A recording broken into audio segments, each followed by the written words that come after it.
Okay, everybody, we are on the Huia update.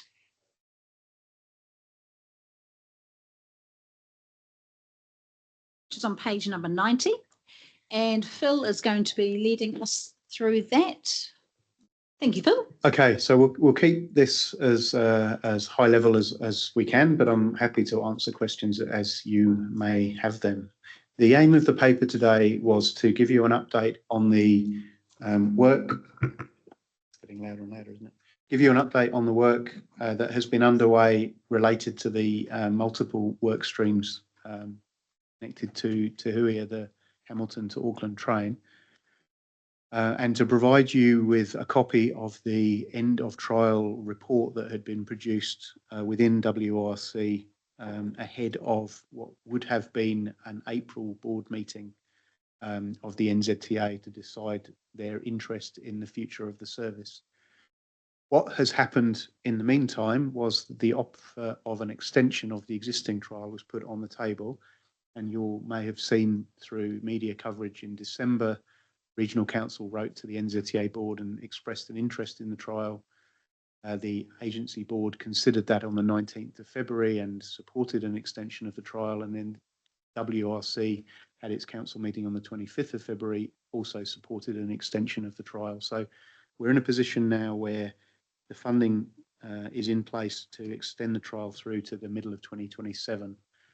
That means that the conversations around the tactics and the annual plan consultation related to seeking the community's views on that have all been pushed out to being a long-term plan conversation.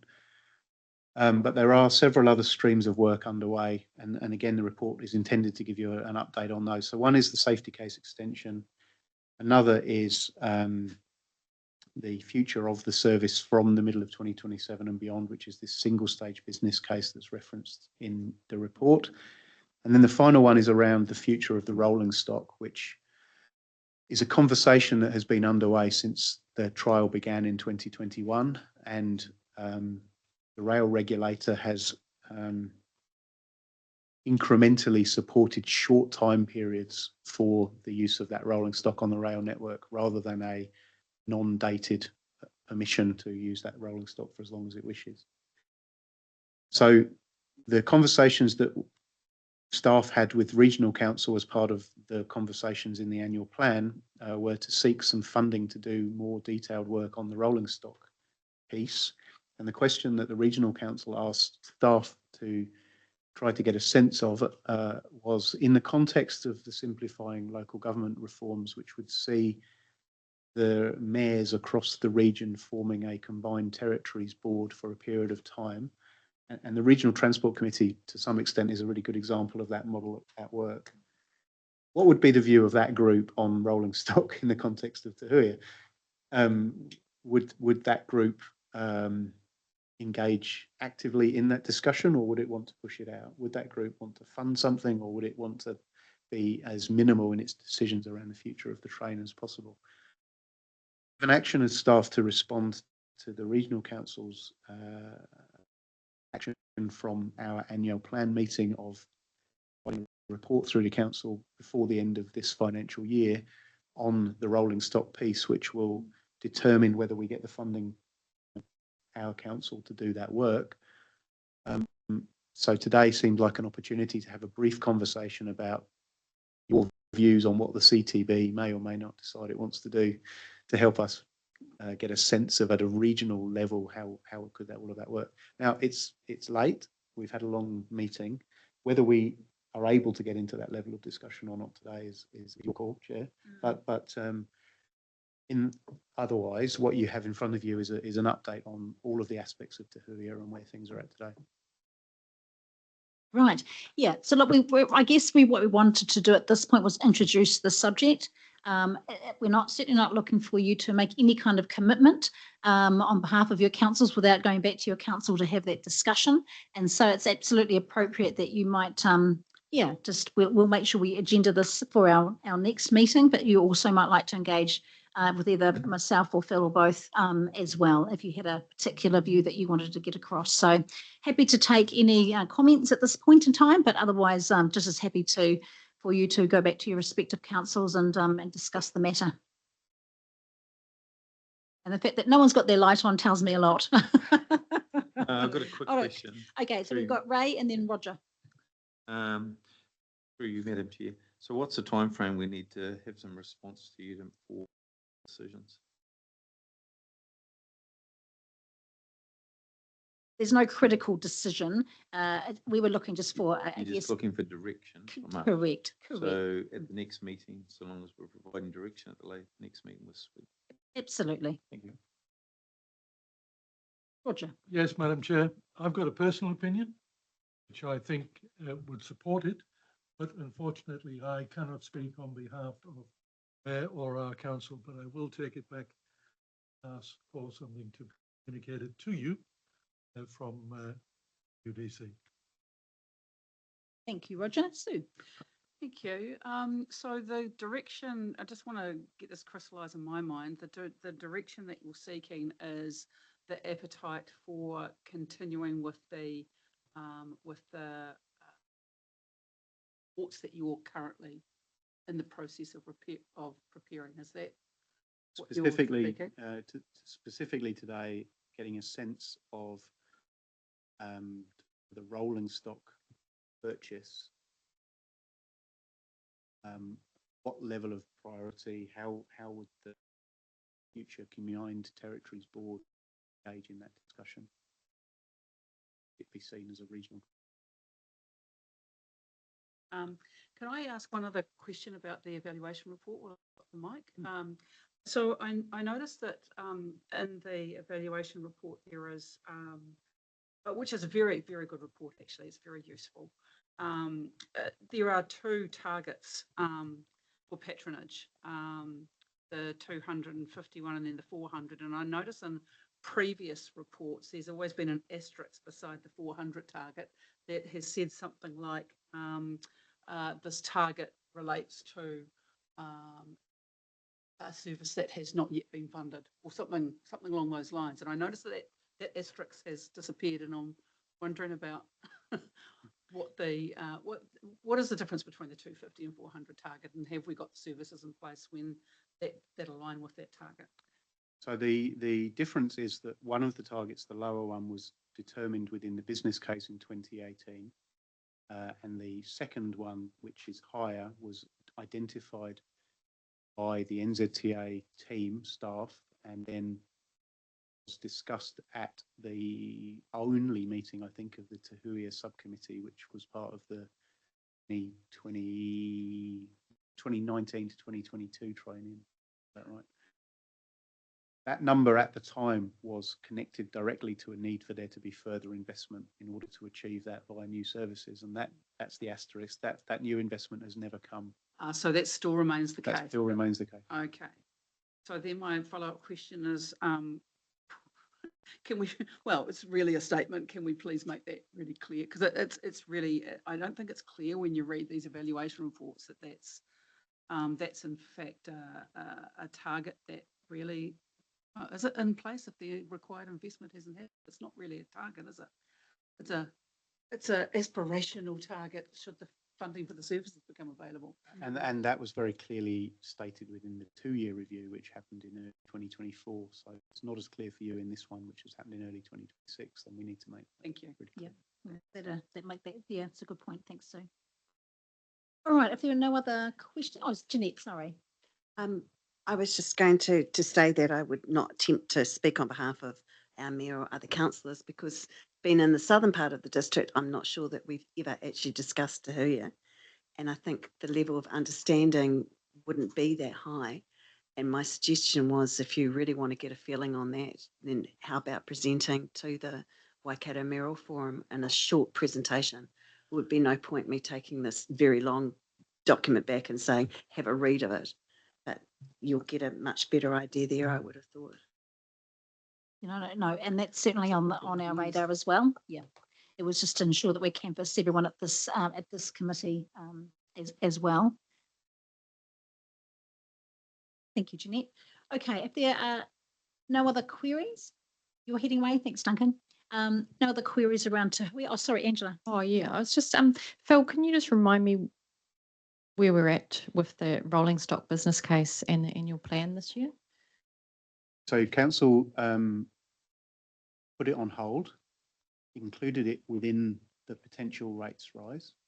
I put it on hold pending a report that staff have to produce before the end of June and ahead of your annual plan sign-off decisions. So the aim of bringing it here was just to have that beginning of that conversation. But in the background, we are working on the other parts of that story that you requested, and whether that goes to the April WRC Transport Committee or whether it goes to the May council meeting is yet to be confirmed. That's the sort of time frames we're working. Okay. And to get us sort of a steer from, I suppose, like we did last time through Future Proof, was quite a good forum for getting a steer on to Huia. I was wondering maybe that could be a good place. But just coming back to that rolling stock business case for the annual plan. So the intention of getting the extension was so that we have long-term plan consultation and decisions to line up with the NLTF. Yeah, if staff did do the business case around the rolling stock, that would give us a more robust consultation process so that everyone has all the information for any future service, rolling stock, fulsome picture. Yes, absolutely. Okay. So I guess this is an effort really just to ensure that we're not operating in silo, that we are including the region in any conversation, in early conversations about what is going to be, a really big decision for regional councillors at a later date. So yeah, start having those conversations at district level and city level, and it just makes it a little bit easier for us to come to, ensure that we're bringing the region with us on whatever decision is made. Excuse me, Madam Chair, can I just Yes. ask, never used it, we're from Karakia Plains, so it's longer to drive here than it is to go to Auckland, so what does a ticket cost, return ticket on it, just on average? So it's on the same fares platform as everything else, and it's based on zones. So I think it's $24 each way. So Hamilton, so it's $50. Okay. All right. Okay. I think there's no other queries, so I'll ask for a mover and a seconder, please, to receive the report. Jeanette's going to move the report. Thank you. And Sue's going to second. All in favour? Carried. Thank you. Okay. PT operations report. Vince and Melissa, welcome.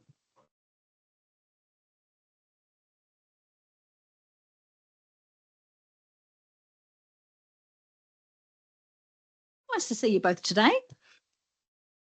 Sorry, we've probably held you up. All good, all good. Okay. Good afternoon, Chair and committee members. Thanks for the opportunity to speak about the PT operations report. So just a quick introduction. So my name is Vincent Kuo. I'm the team leader for contract and inside.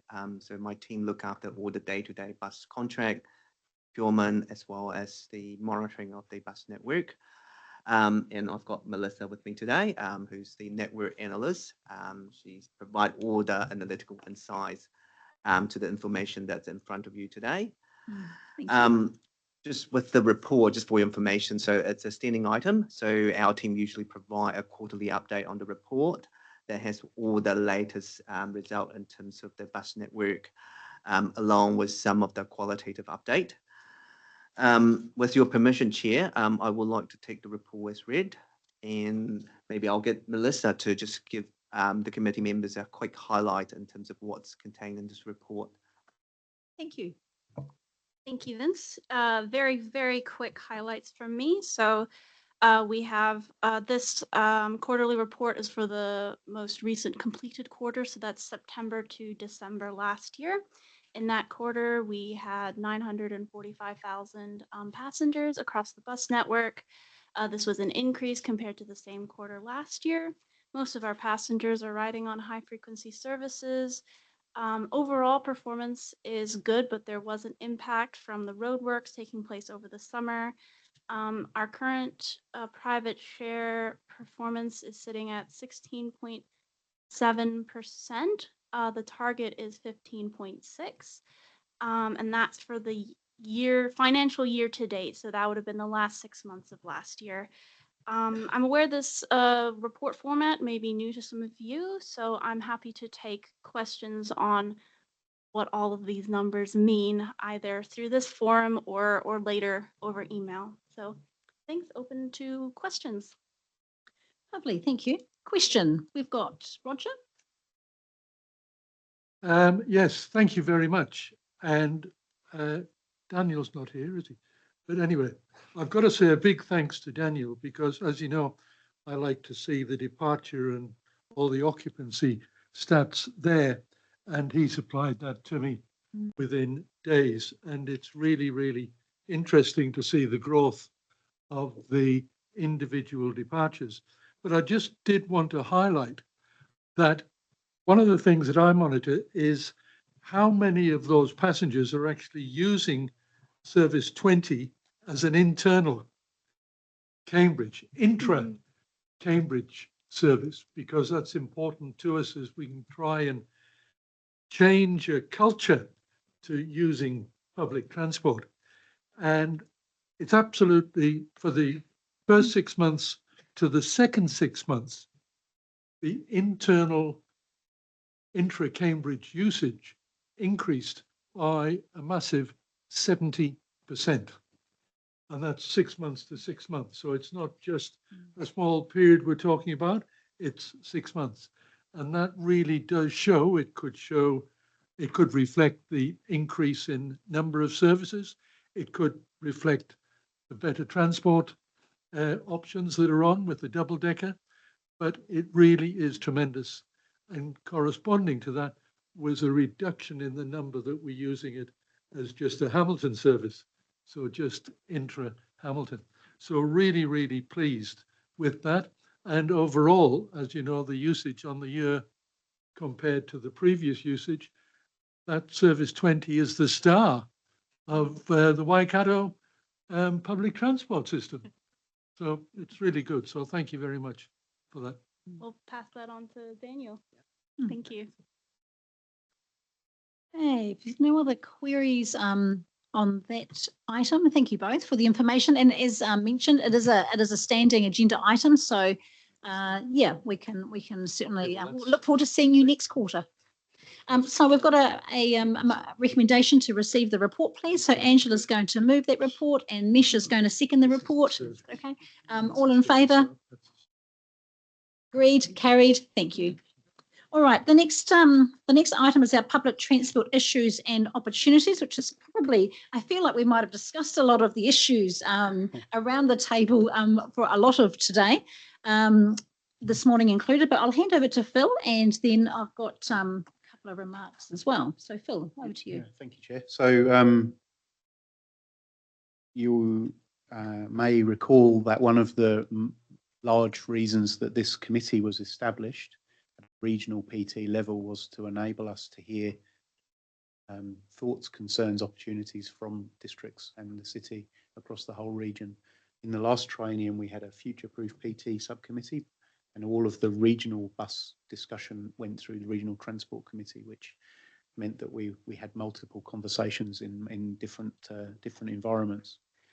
So what we thought would be a useful standing item for this committee is to have a point in the agenda every meeting where we stop and we just seek feedback from every district across the region of where there are challenges, where there are difficulties, where there are opportunities. And some of you may recall that relatively soon after we returned from Christmas, I wrote to everybody and asked for a summary of things that districts wanted to raise here. We had some responses. We didn't get responses from everyone. Over time, the aim is that we would respond to these and have a conversation on those topics at this point in the meeting. We have heard a lot from you today, and I've got a lot of notes here.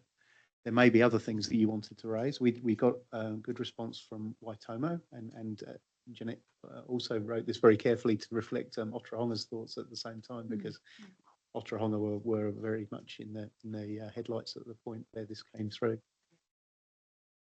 No. Yes, so thank you for that. And Taupo had produced a lengthy submission as well, covering many of the topics that were discussed here today around total mobility, as well as those routes and other things.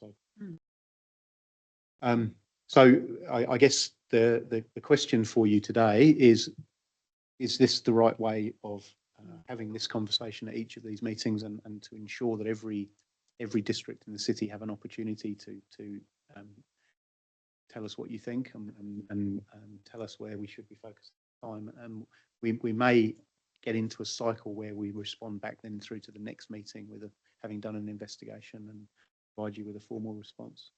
But that was kind of why this was put on the agenda. Thank you, Phil. Roger, and then Yes. put your thing on. Turns it off again.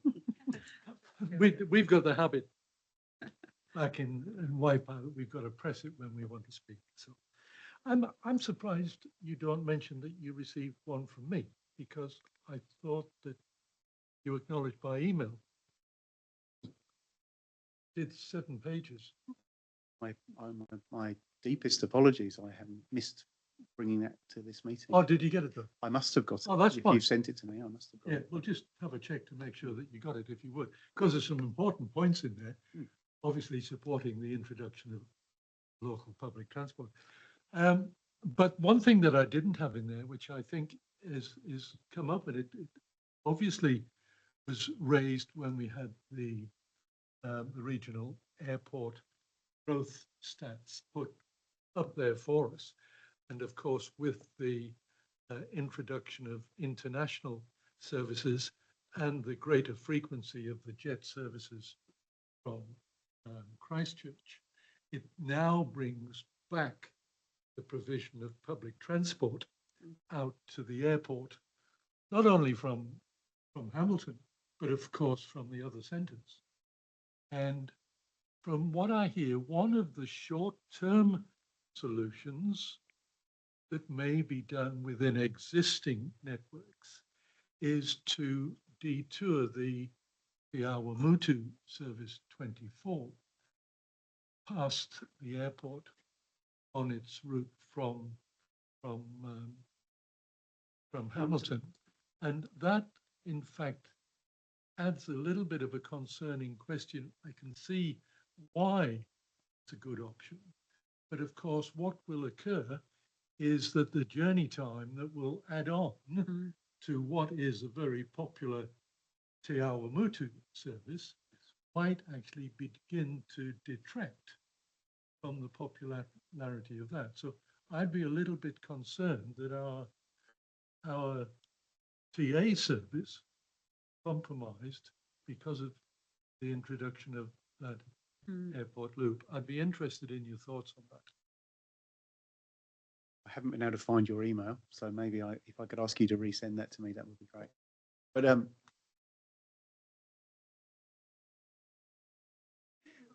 in my inbox. Okay, thank you, LJ.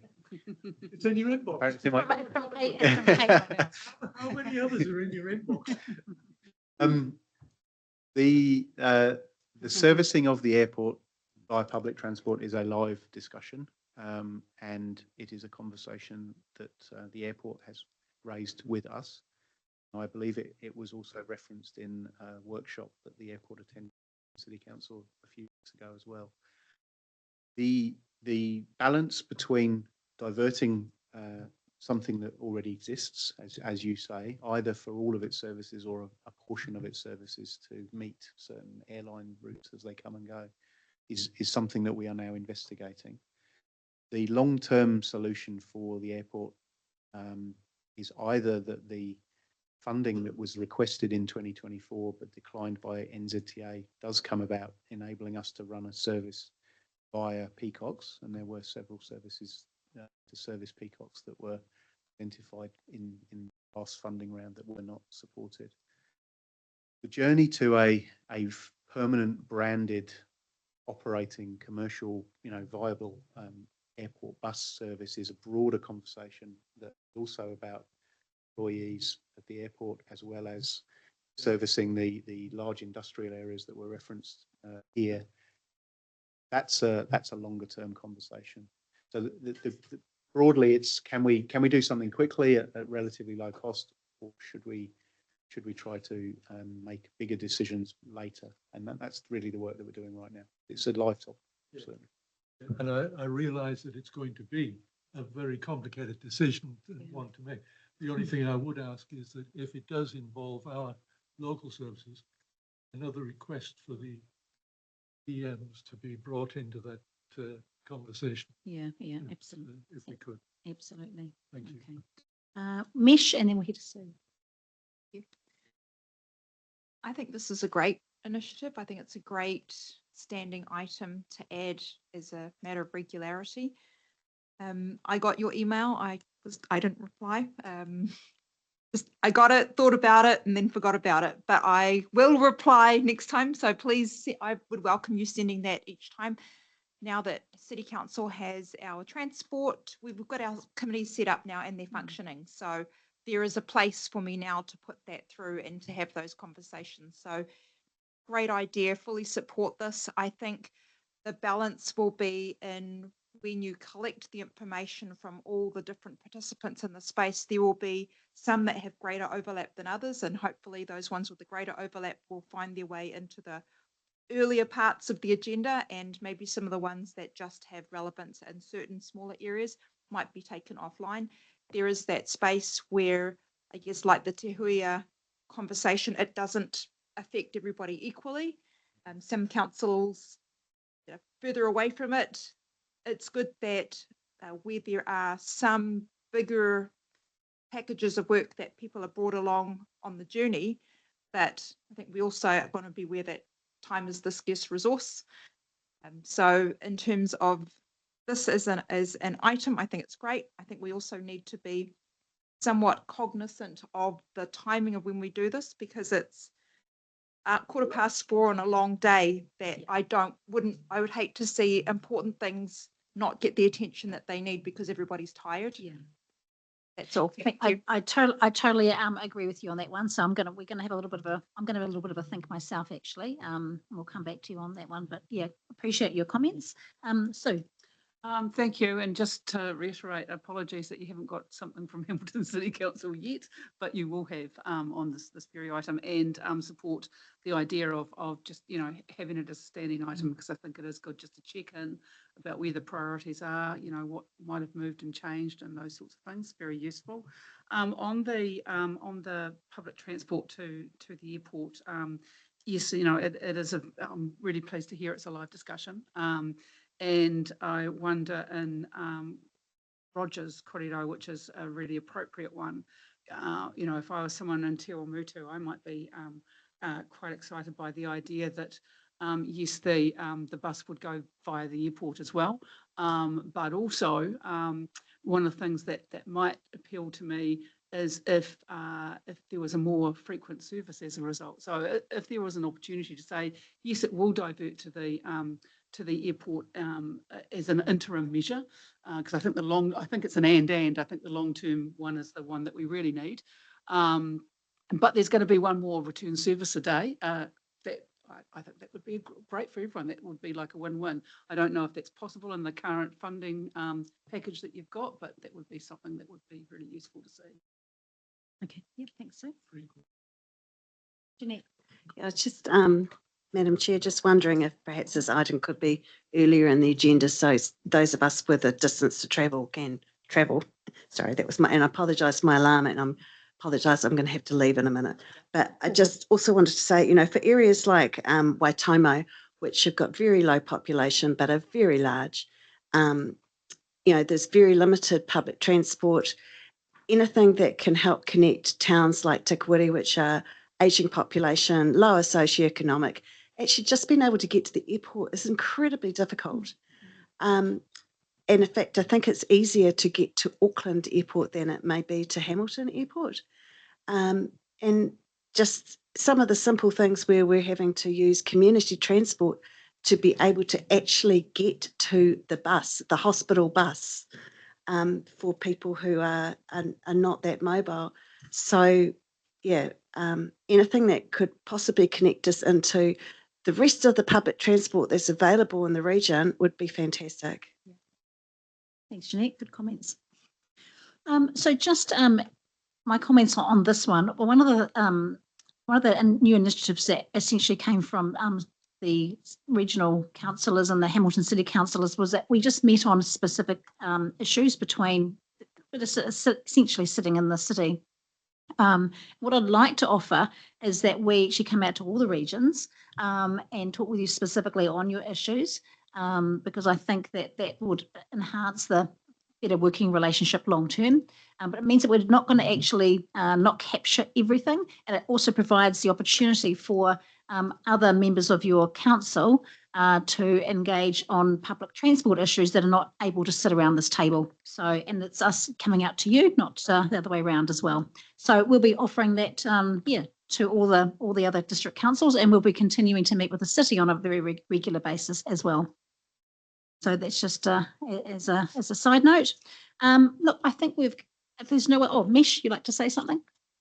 Oh, very good. Okay, brilliant. I feel like I've just been moving reports all day. Okay, so yeah, we're just receiving this report. Mish is going to move the report and Ray is going to second it. All in favour? Carried, thank you.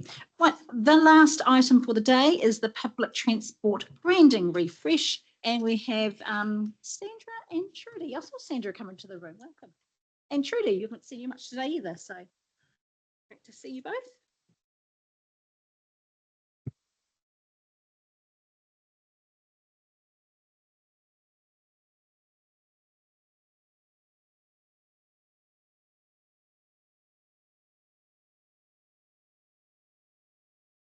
So just by way of introduction, for those of you who haven't met Sandra, Sandra's our team leader for customer focus. So her team operate the facilities at the Hamilton Transport Centre, as well as operate our contact channels, support the call centres, the websites, the email systems, all of the social media interface, the engagement with places like the University of Waikato,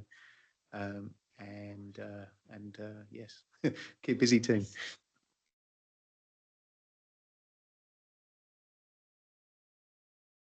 Thank you. Thanks for the introduction, and thank you for the opportunity to bring the public transport branding refresh project to the subcommittee. Through the chair, and with your permission, I'd like for the report for the public transport branding refresh to be received and taken as read. I'd also like to give just a little introduction to what this project is about, and to team members from our from the agency who was delivering this piece of work for us. We have online Jane Etheridge, the strategy director, and Heath Lowe, executive design director. This report on the public transport branding refresh is presented to provide the subcommittee with visibility of the strategic thinking and the proposed naming direction for the Waikato public transport network. A recent review highlighted the opportunity to establish a more unified, simpler and reassuring public transport brand for the region. The key outcome of this review is development of the brand impact idea, our movement powers potential, which aims to position the Waikato network as a system that enables confidence, connection, and opportunity for residents, communities, and the region. Now, guided with this direction, 2 names have been shortlisted and presented through this report: Waikato Transport and Transport for Waikato. They're for your consideration and feedback.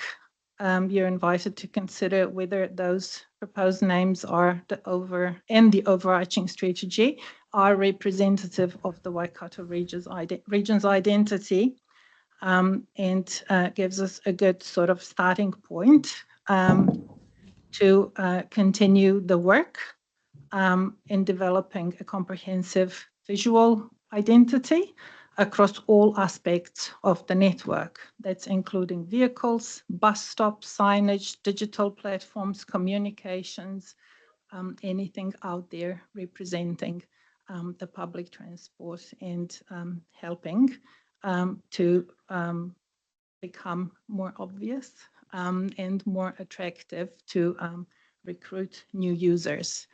Although the network is performing well, we know that it could do much better with trying to convert non-users to users. With this preferred name, visual brand concepts, tone of voice, everything we're working on, we will then go through a process of testing before we come to the final solution. So at this point in time, yeah, really keen to hear some of the feedback and open, with your permission, Chair, open for questions. Yeah, thank you, Sandra. All right. Any initial comments on the rebranding, Mish? I like the idea of making it simpler, and I like the idea of indicating that it's a regional transport network. Is this modelled off Auckland Transport, like Auckland Transport, Waikato Transport? Is that kind of the thinking that we want to model how they do it? We have the team has looked at quite a few models nationally and internationally. Auckland Transport is probably one of the good examples that we have here in New Zealand. We are not the size of the Auckland Transport, but we do need to consider that there is interregional travel already and possibly even more in the future. So at the same time as we are trying to sort of have an overarching brand for the region, we are considering those touch points. And yes, using Auckland Transport as one of the good examples. Thank you. So Auckland Transport, that's a regional authority, isn't it? Whereas this is specifically buses and maybe Te Huia across the Waikato, is that right? So are we looking to maybe want to become a transport authority? Is that kind of first step that we name it this way, or? Well, the project is future-proofing the brand. Whether it has anything to do with us becoming an authority, it's probably not in the scope here. Thank you. The other thing I wanted to ask was, has any consideration given to just reskinning, refreshing Busset? Because that's a brand that is well recognised. It's focused on exactly what it delivers. It doesn't have the other planning, funding stuff that a transport authority might have. That there is brand loyalty, brand recognition with that. And same with Te Huia. I mean, a big fight, just, well, maybe not a big fight, but a lot of effort has gone into extending that. And so I would also, I guess, put for consideration that the brand loyalty that was associated with that push to have the subsidy extended, does this consideration to rename it not undermine some of that, both of those well-established brands? It's been considered as part of this project, and whether there is evidence that some of the names should be retained, there is that option. But yeah, as I said, quite a bit of research has gone into verifying how it looks like out in the market and what the perception is. So there's a lot of work that's gone into that already. Yes. Can we see that? Yeah, there is quite a lot of information that we can pass. I mean, some of it was included in. Yeah, but has it gone to this committee? Yeah, there's a much bigger, there's a really, really big document. So we'll make sure you get that. Thank you. And just one last question is that you said that you were going to be doing some testing, and I was just wondering what the testing might look like. I'll let our specialists talk about that.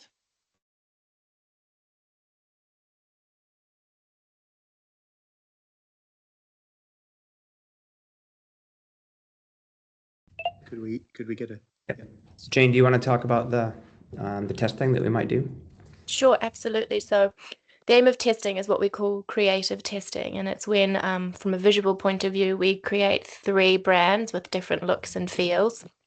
And then we send that out to a large number of people, statistically a relevant number of people, and representative of the region as well. And we gather as much feedback as possible to see which brand, which identity, which visuals they resonate with, which they like, which they don't like, and why. So that's exactly the purpose, so that it's not just a design based on a few people's opinion. It really is something that is reflective and resonates and representative of the people in the region. Thank you. And just in terms of the control mechanisms for that, as part of that testing, is it envisioned that there will be, a Waikato transport option and a transport Waikato option and a Busset option? Is there a no change option that's available, or even reskinning the Busset to Busset Regional, Busset Direct? I don't know, just how broad is that testing going to be? Well, it's entirely based upon the outcome of today, and it's still up for consideration. But what I will say is that when it comes to Busset, from our research, and we have done extensive research with people in the Waikato and in the regions, we found that Busset just added another layer of confusion. They became increasingly concerned with Busset, and then with the route name, and then with potentially the nickname, and then with the colour. And it was actually these many layers that added up to a lot of people saying, it's too hard for me, I don't understand it. What is Busset versus the Comet, or what is Busset versus the Orbiter? It seemed very obvious from our point of view, but I think when we spoke to people, we found that actually it was just adding to the complexity. So that's why we hypothesised that actually a broad parent name, such as Waikato Transport or Transport for Waikato, is probably a lot easier for people to understand. That is the one singular identity. That's how I get around. And then actually through different mechanisms such as route naming and numbers, it's going to be a lot easier for people to realise what bus they need to get, where it goes, and how it operates.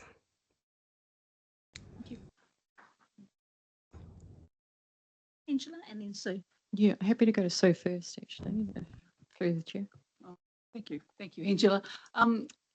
We had a member of the public come and see us this morning who had some really practical suggestions around what she found difficult about using buses, and it was around having, as well as on the front, on the side of the bus route and those types of things, having some real-time. Is real-time information at bus stops part of this process or not? I was a bit confused when I saw the information, whether it's part of this. So real-time installation of real-time is not part of this process, it's separate. However, information that comes through real-time already is part of the confusion. The signage, destination signage on the buses is not connected to that. So there is another, at the moment, another layer of complexity on how it is displayed, and where we see it slightly dysfunctional because of some of the challenges where we mix names, numbers. The only thing differentiating urban from regional buses is the color of the bus. If that changes, then our passengers don't really want to even take that bus. We have heard that. We constantly hear that. So as much as, and I am probably one of the biggest advocates for the visual communication, our visual communication has gone a bit too far, creating some issues in the network. And that's one of the things we are trying to address with this. But just to clarify, real time is a channel rather than part of the brand. A very helpful channel that once we have made the naming of all of our routes and numbering of them clearer and simpler will actually work better. Thanks, Sandra. Right, Angela. Yeah, I'll keep it brief. Yeah, thank you, Sandra, and thank you to the team online as well for all the work that you have done so far. It is a shame that that more fulsome report, especially the one with the one pager that had all the current brands that are under what we do. So what we do is more than just buses, and so I sort of yeah would advocate that Busset has hit its time and Waikato Transport is that sort of growing up. We're going to be quite a big city in Hamilton soon. It's the sort of that next step. And Mesh, probably sort of to answer your question around where to next. We have a few years ago the business improvement review for PT. There was several steps along that journey towards CCO being at the most extreme edge. And with local government reorganisation, who knows where that is going? So, it's not out of scope, let's say. But question for you, Sandra, would be the timing of when this would be implemented. So we're not looking at branding current buses. It would coincide with the new contracts, the new fleets. Yes. So one of the reasons it's critical that we do this work now is because of the bus contract renewals. So we will have a staged rollout as the new buses, new fleet comes. They will come with the new brand guidelines. So for the tenders that are being prepared at the moment, we will have to at a certain point include a brand guideline for those new buses. But that's only the fleet. It's the most significant piece because of the cost of painting all the buses. We wouldn't go into that process with the old fleet. So the rollout with the new fleet comes. However, there are all these other things that we will be lining up during that time so that it's all ready for when the new fleets arrive. And I mentioned some of those, bus stops, signage, digital platforms will be websites and going towards one. Yeah. Okay, probably just moving forward, just acknowledging that our city council and district councils own the bus stops and associated infrastructure, that they are included quite strongly, maybe through this committee, on that branding looks like as well, alongside our council members as well, just to, bring us along the journey as well. And just lastly, on to Huia. I mean, that brand is incredibly strong. I wouldn't like to see that changed at all. If, whatever option we do go for, it would be just an add-on, in my opinion. Thank you. Mesh, and then we're going to Warren for the last word of the day. Excellent. Thank you. Loosely related to the communications around the bus, not specifically the branding, but in terms of the scheduling, I just wonder if there is an over-reliance on the transit app, because we've been hearing within the city that there are a number of bus users, particularly elderly bus users, who don't use the app or can't figure it out. And so they would prefer or have historically relied on a bit of plastic or the schedules being non-electronic. I know that makes it a bit less flexible, but that does make it a lot more accessible, particularly our elder residents. Yeah, and that's not going away.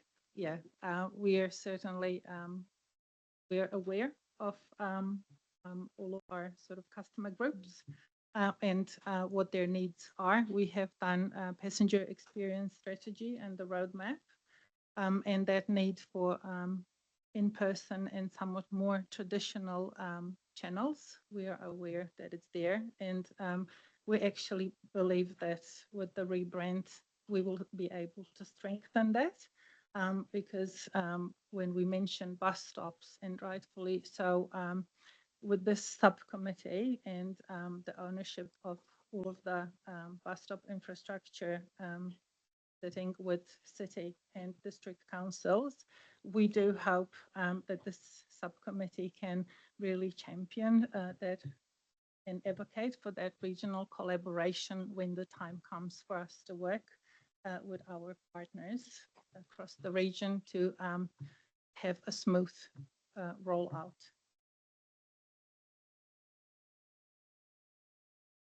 Aaron. Thank you, through you, Madam Chair. Just looking at the two names, I just want to make note that with the acronyms, and some acronyms that are used today, a little F stands for a certain four-lettered, yep, I've got councillors nodding, a certain four-lettered swear word.